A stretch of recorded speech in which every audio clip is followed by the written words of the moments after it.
com a doutora Daniela, é um assunto que provavelmente vai se estender por mais de um bloco, dado a complexidade em parte, mas a grande relevância e o objetivo dela hoje aqui é explicar, tirar alguns mitos, né, desmistificar o tema. Daniela, muito bom dia, obrigado por aceitar o nosso convite, por estar presente conosco nesta sexta-feira. Bom dia, Rodrigo. Bom dia, ouvintes da Acústica. É uma alegria estar com vocês. Obrigada pelo convite. Tu que é camaquense, né? Sou camaquense, adoro essa terra. Minha família mora aqui, meu irmão, minha mãe, todos aqui. Os meus filhos amam vir a Camaquã.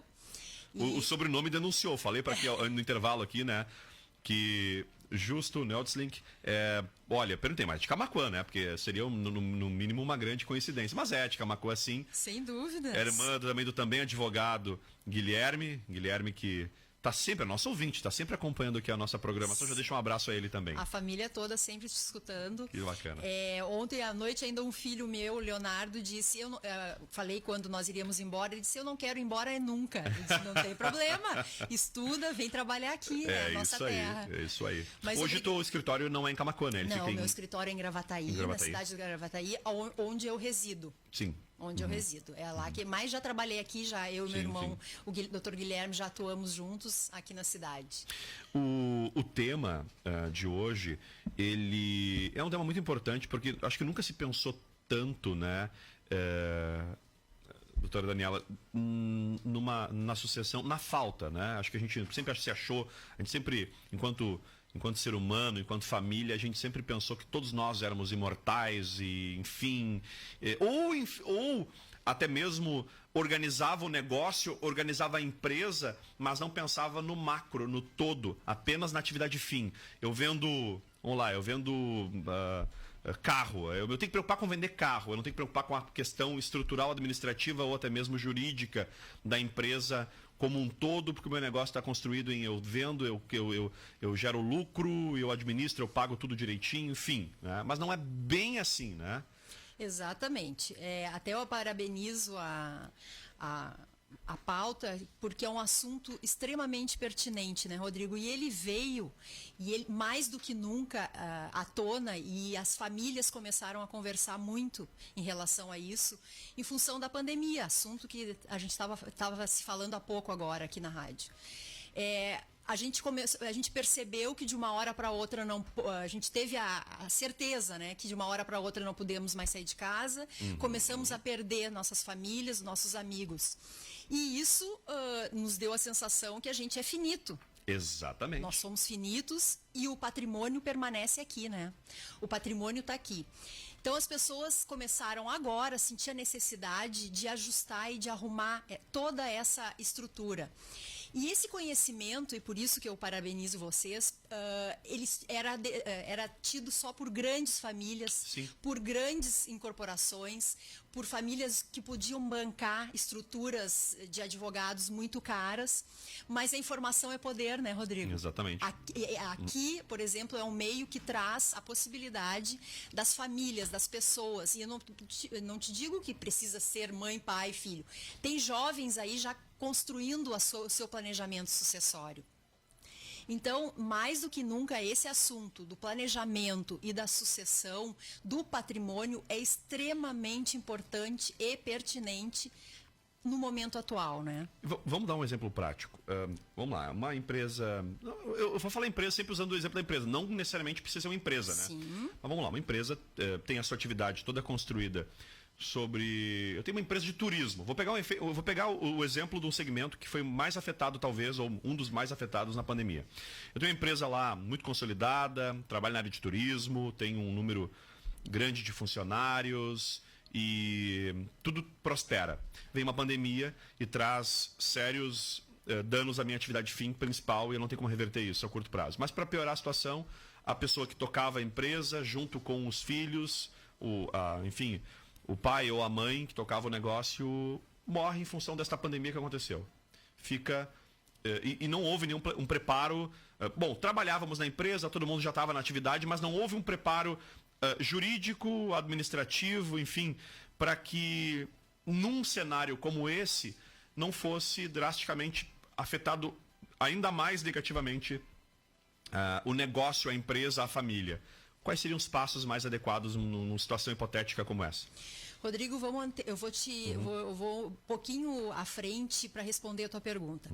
Hoje em dia, aliás, pela nossa lei, existem alguns meios de sucessão, né? Que aí a gente pode falar do testamento, da doação em usufruto, do seguro de vida, muitas formas de planejamento, tá? E aí eu vou chegar na resposta que tu me fez. São várias formas legais, no entanto, muitas delas, elas não trazem muitos benefícios em que o sistema de holding familiar, por exemplo, ou holding patrimonial, ela traz economia tributária, segurança, proteção, governança. E aí eu vou começar a responder o que o que tu levantou. Quantos negócios, e aí não só no comércio, na indústria, mas no rural, que aqui é o nosso grande exemplo, né? As famílias têm essa atividade, possuem, então, a matriarca, o patriarca, ou um ou outro, faz a gestão desse negócio e não se preocupou na sucessão, seja do negócio como na sucessão para os filhos, enfim, patrimonial do negócio. A holding familiar, a holding patrimonial, ela possibilita a construção de uma empresa onde a família vai colocar os bens lá nessa empresa com o pagamento de tributos muito menores do que se fossem ficar para o inventário. Hoje a alíquota no país chega a 8%, aqui no Rio Grande do Sul chega a 6% sobre o valor de mercado do patrimônio. E aí é um entre vírgulas importante, né? A gente falava aqui, vamos pegar um exemplo que é muito comum, que é o imóvel. Eu comprei o imóvel, vamos lá, em 2018. Pegar uma compra recente. Paguei lá 100 mil reais. Eu tenho certeza que aquele imóvel pago em 2018, 100 mil reais, ele tem um valor hoje de mercado muito superior em 2022. Sem dúvida. Já vamos falar lá vamos ser bem pé no chão, 130, não vou nem falar em 150, 130 mil. Quer dizer que na hora de pagar este imposto, ainda vou pagar sobre este valor de 130 e não sobre o valor que paguei lá em 2018. Estou fazendo recente, mas normalmente tu compra uma propriedade rural, tá na família há 20, 30, 50 anos, pagou um valor que é irrisório e hoje o valor de mercado, ele por si só, ele é altíssimo, só que tem um outro detalhe. A pessoa diz, mas tem um patrimônio, tem esse valor, tu tem condições de pagar lá os 6% sobre ele. Só que na verdade, para tu pagar ele, se tu não tem outro bem, tu vai ter que vender ele para pagar o custo dele. É isso que acontece e é isso que o planejamento ele evita, que os filhos, que os bens cheguem lá na terceira geração, por exemplo. Que os filhos não precisam se desfazer desse patrimônio. Porque além porque nesse sistema de holding, é feito o valor declarado no imposto de renda. São valores mais em conta, são valores bem inferiores. Se paga imposto, claro que se paga, mas se paga menos, na doação são 4%, porque tu vai doar cotas, não vai doar o imóvel, tu vai doar cotas da sociedade. Né? Então, a economia é enorme, né, Rodrigo? Sem contar a própria defesa de patrimônio, eu digo assim, que são N situações, às vezes as pessoas não querem ouvir. Às vezes eu tenho certeza que já deve ter passado por isso. Às vezes aquilo que o profissional advogado coloca na hora de como uma situação hipotética, a pessoa na hora rechaça, não, mas na minha família não vai acontecer isso não acontece lá. E infelizmente às vezes ali na frente acontece e se não estava preparado, vou fazer um exemplo, até mesmo um casamento que pode chegar ao fim, por exemplo, e daqui a pouco não foi construído da maneira correta ali, a questão, enfim, contratual, né? Hoje a gente não pode deixar de falar que sim, um casamento ele é um contrato. É um negócio. Ele é um negócio, um contrato que tem suas cláusulas e que se mal construído pode inclusive afetar o patrimônio de terceiros na família que não tem nada a ver com isso. Sem dúvida, ele tem que ser muito bem pensado antes de tudo, porque sim, ele é um contrato, muito embora a gente ache que não, mas e ele afeta diretamente ao patrimônio, porque é uma construção, né, ao longo do tempo. E tu vê no exemplo que tu deu, se nesse caso não existia o planejamento sucessório, o planejamento patrimonial dessa empresa, por exemplo, com certeza esse sócio, todo o patrimônio dele, as cotas dele, foi a inventário.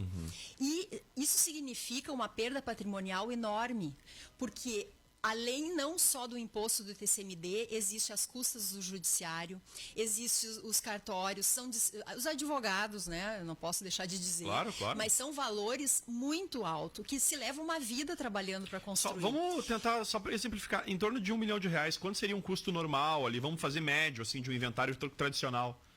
R$1 milhão, a gente precisa, são várias despesas, Sim. mas vamos fazer aí Começa com só, 6%. já começa no 6%, né? 6%. Fora todo o resto. Judiciário, a gente precisa, quem faz Acho que chega a 10, supera 10% do todo? Supera, com certeza, com certeza, chega a 40% até do patrimônio, ou seja, os filhos eles têm que se desfazer, porque o capital que a gente tem, né? A gente acha que 1 milhão não é exatamente, não é 1 milhão depositado numa poupança, gente. Nós estamos falando de, o pai tinha uma casa, morava onde era só mato na volta e hoje é 3 quadras do centro. Aquele imóvel que na época ele pagou, trocou por um Fusca, hoje Hoje não, troca, porque antigamente trocava um terreno por um carro, né? No interior hoje vai ter que ser bem, o carro tem que ser muito bem valorizado para conseguir trocar, mas era assim, era normal. Tu trocava por um Passat, tu comprava um terreno de esquina. E hoje esse terreno de esquina vale lá R$400 mil. Veja bem, a construção desse planejamento, quando há atividade econômica, ele oferece, como eu te falei, além de uma economia tributária, evita o litígio entre os filhos, porque tudo fica decidido previamente. Litígio, vamos traduzir o que ela falou aqui. Desculpa. Não, mas é bem popular a expressão, mas é bom deixar ainda mais claro. Gente, é aquele desacordo, aquele conflito que vai ter depois, que era muito comum no passado, hoje eu acredito que seja até pouco menos, mas era muito comum antes, até pela desinformação, por falta de tudo. Não é tão incomum ainda? Não, ainda continua, porque tem aquele ditado assim, conheça seu marido no divórcio e conheça o seu irmão na herança.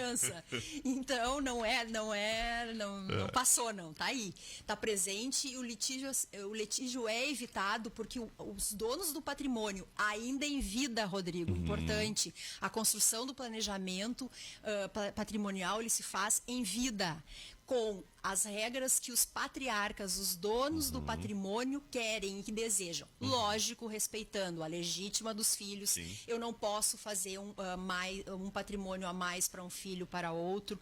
Isso é legal, é um sistema legal. O fisco o estadual sabe, o municipal sabe, a junta comercial está lá na junta comercial, a União sabe. Todos, é um sistema legal.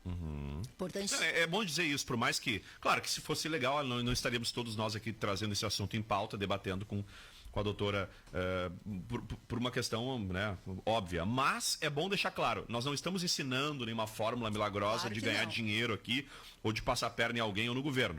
A doutora Daniela Justo Noite, o que ela nos traz aqui, na verdade, é um modelo, vamos lá, bem mais adequado no que diz respeito à vantagem para os membros envolvidos dentro da legalidade.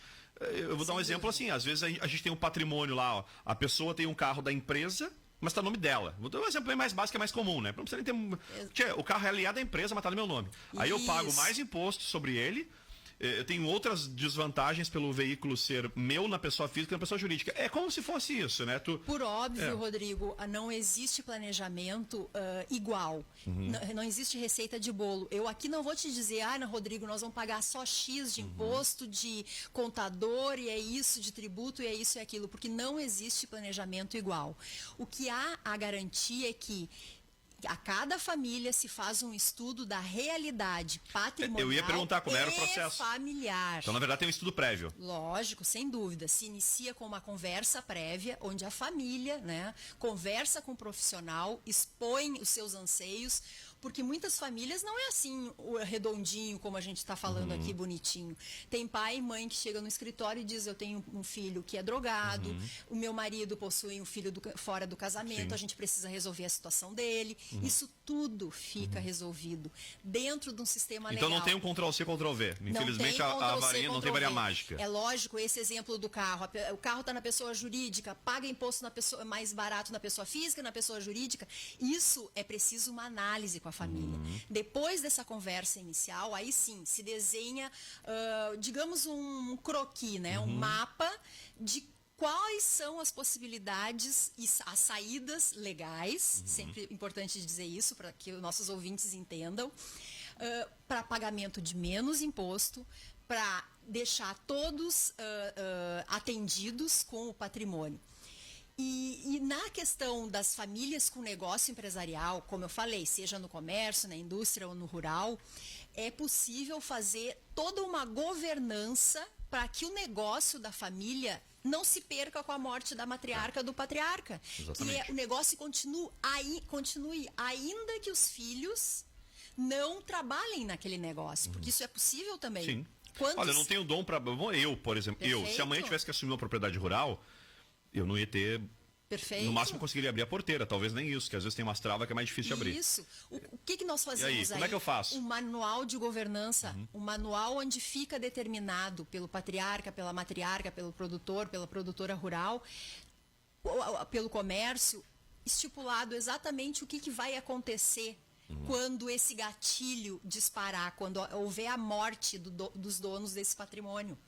Para que esse negócio se perpetue, né, Rodrigo? Quantas histórias que a gente tem aqui na nossa cidade, inclusive, lindas, né, de produtores, por exemplo, de famílias empresárias que são de sucesso e o negócio tem fim quando dá morte, né?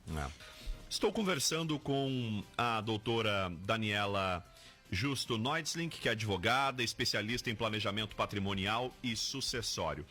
Pergunta que eu deixei para a segunda etapa da entrevista, na etapa final, é redundante, né? Mas sobre as etapas. O que, então, identificado que é possível, que na sua família se enquadraria, se encaixaria nesta necessidade, o que ela já explicou aqui, que basicamente, né, praticamente todos nós teríamos vantagens, ou, enfim, seria mais adequado ter uma holding ou familiar ou patrimonial. Daniela, qual o primeiro passo que as famílias devem tomar para buscar um profissional e na busca de um profissional? Então, quais etapas acontecem até que se construa de fato estas holdings? Rodrigo, é importante a família, né, o patriarca, a matriarca, o dono do patrimônio ainda em vida, isso é muito importante falar, né, porque às vezes o cliente chega lá, meu pai já morreu, bom, aí não temos outra alternativa a não ser abrir um inventário. Mas a principal, o primeiro passo que a gente pode dizer é procurar um profissional habilitado, especialista no assunto. Vale lembrar aí que muitos clientes chegam também a nós arrumando o que já foi feito. Cuidado, Rodrigo, cuidado, ouvintes. Não basta pejotizar a família e os seus bens. É necessário a inserção de uma série de cláusulas nesse contrato, nessa empresa que a gente transforma o patrimônio da família, para a sucessão, para evitar o inventário, evitar o pagamento de altos impostos, evitar o judiciário e o litígio a briga entre os herdeiros. Muito bem. Procurando um profissional especializado, ele vai ouvir a família, ele vai ouvir a necessidade da família, para, num segundo momento, construir, então, o projeto estrutural. Esse projeto são alternativas legais que serão apresentadas à família e a família se sentindo confortável em determinado projeto, esse projeto incluirá a apresentação de custos, custos dos impostos, porque se paga assim, se paga o ITCMD, só que em alíquotas e valores menores, por vezes o ITBI, paga-se sim o registro de imóveis e paga-se os honorários advocatícios, claro, sim. né? É o trabalho do profissional. Aliás, sobre profissional, quais profissionais contempla uma atividade, por exemplo, falou muito da parte tributária, entram provavelmente também contadores, né? Sem dúvida. O trabalho inicial, ele pode ser feito, ele não é ato exclusivo do advogado, mas procurando um advogado, inicialmente é feito por ele. Como é construído uma empresa, então, para gerir esse patrimônio, na verdade, para guardar esse patrimônio... É uma empresa ou duas, no caso de duas holdings, seriam duas? Depende da família, depende do patrimônio, e essa tua pergunta é respondida insistentemente na reunião com os clientes. Entendi. Tá, quantas empresas eu vou precisar? É nesse momento da apresentação do projeto e da necessidade patrimonial da família. Por isso que não há uma receita de bolo, como a gente falou atrás. Claro, exatamente, não há. Por vezes a família chega e querendo uma holding, mas não é o caso. E aí o profissional consegue identificar, doutora Daniela? Com o patrimônio Dizer, da olha, família, vai chegar no momento que a documentação do patrimônio vai ter que ser entregue ao advogado. O que é a documentação? É o imposto de renda, são as matrículas dos imóveis, a história desse patrimônio. E a gente consegue avaliar o que é necessário para a família. Porque muitas vezes são casos mais simples. Por isso que eu digo, a sucessão ela não é só para as grandes fortunas. São para pessoas comuns como nós, que construímos o patrimônio ao longo de uma vida. Após essa apresentação desse projeto, então se passa para o terceiro passo, que é a construção da holding. Em relação aos profissionais, sim, precisa de um contador, porque ainda que a empresa não haja tanta movimentação, não haja movimentação empresarial, por exemplo, quando é de uma família que só precisa da sucessão, há necessidade, sim, de um contador que fará as informações fiscais, mas são valores muito reduzidos, porque não há folha de pagamento, por exemplo, não há prolabore. Entendi. O custo ele é bem reduzido. Claro. Quando existe, mas não é esse o diferencial. Ele compensa com o pagamento do tributo do imposto do inventário lá no final da vida. Tem algumas perguntas e participações aqui também depois. Boa, Sim, bom. pode concluir, desculpa. Vamos lá. Então,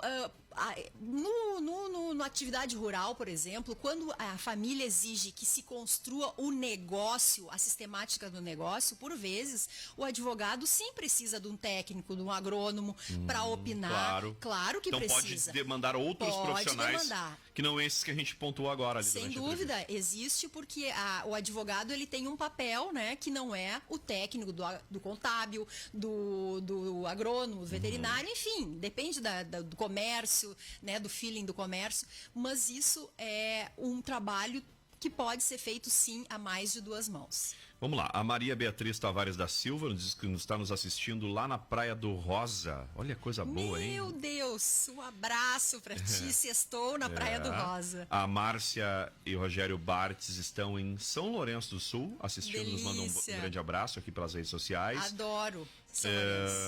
O Luciano Pereira Dias te mandando um abraço, a Daniela Justo Neudling, amiga. Obrigada, um querido amigo. Uma pergunta aqui, bom dia, diz a ouvinte Mayra Regina. Se eu fizer usufruto, olha só, bom dia, se eu fizer usufruto para o meu filho e ele se case e depois se divorcie, este bem será dividido com o cônjuge? Quantos bens eu posso fazer usufruto? Aí a outra pergunta, Olha, uma pergunta bem interessante, que eu quero dizer o seguinte. Eu não consigo responder inteiramente essa pergunta, porque vai depender do regime de casamento do filho, vai depender de uma série de fatores. Mas importante dizer que deve ser analisado e colocado no papel os custos. Quanto será essa doação? Que na verdade o usufruto não é gratuito, né? A gente tem essa ideia, né? Que é tudo de graça, mas não é. Se paga, não é de graça. Outra coisa, já enfrentei problemas que um cliente doou uma casa, um terreno para o filho de uma propriedade de muito valor à época, muito valor. Com o boom imobiliário, essa propriedade se supervalorizou e já havia sido doado para o filho. Acontece que o filho... Aí uma construtora fez uma super proposta para esse imóvel, triplicando o valor de mercado. Só que, à época, o filho, que recebeu esse imóvel em usufruto, essa doação, estava se divorciando. Num divórcio extremamente litigioso, onde a ex não abria mão e não assinava, e ela queria ir para a briga. Ou seja, briga pura. Confusão, demora. O que perderia o negócio. O que vai se perder o negócio. Então, assim, o que eu posso dizer agora é que a análise deve ser muito bem feita, com muito cuidado, porque nem sempre, tudo bem, eu não tenho patrimônio para holding, pode ser que não vale a pena, as pessoas podem pensar no primeiro momento, mas se deve ser feito uma análise bem profunda e para um profissional, né? Só uma pergunta, quantos bens pode botar em usufrutos? Tem limite? Não tem limite. Bom, não vou conseguir abordar todos os temas. Eu tenho uma entrevista agora na sequência também, doutora Daniela. Fico feliz pelas manifestações dos ouvintes, pelo interesse das pessoas, pelo tema, que muitas vezes a gente, né, acha que não é problema meu, da minha família, mas agora a gente traz em pauta e a gente começa a fazer aquelas perguntas. Será mesmo que não me enquadro nesse perfil? Rodrigo, muito pertinente. Mais uma vez, a acústica está dando um panorama super importante. As pessoas têm que pensar no planejamento. A gente se planeja para tanta coisa, né? O carnaval está chegando, viagem de férias, eu vou me planejar para as férias, eu vou jantar. Enfim, as pessoas têm que planejar o seu patrimônio. O patrimônio não cai do céu, ninguém consegue nada ali na esquina de graça. A gente paga muito imposto, tem pouco de contrapartida. O CARF, que é o órgão que fiscaliza a lavagem de dinheiro, já se manifestou. Não é ilegal fazer planejamento tributário e pagar menos imposto. Não. Então as pessoas têm que pensar nisso em vida, deixar os seus filhos seguros, porque quanto que a gente trabalha para que os nossos filhos tenham um conforto, né? E às vezes aquele valor líquido que é pago de imposto, ele se consome. Às vezes aquele valor ali é o que, aliás, o valor bruto do imposto não é o que não é o que sobra no líquido para um empresário muitas vezes, né? Com ou para a família nesse caso. Com certeza, a classe empresarial, a gente paga-se muito imposto, e tem que se fazer o planejamento sim e de forma urgente, né? Obrigado, doutora Daniela Justo Neuzling, que foi um prazer conversar contigo nesta manhã. O assunto não se esgota aqui, a gente sabe que vão faltar oportunidades e o tema é muito relevante. Agradeço mais uma vez. Mais uma vez agradeço. Meu nome, eu tenho muito conteúdo nas redes sociais, é só seguir. Como é que faz para te encontrar nas redes sociais? Estou no Instagram, estou no Facebook, Daniela Justo Neuzling, nome inteiro. Só buscar lá, me sigam, eu estou sempre divulgando conteúdo e informação é poder, né, Rodrigo? É verdade. É isso aí que a gente tem que buscar. Obrigado mais uma vez, Daniela. Tá bom? Obrigada.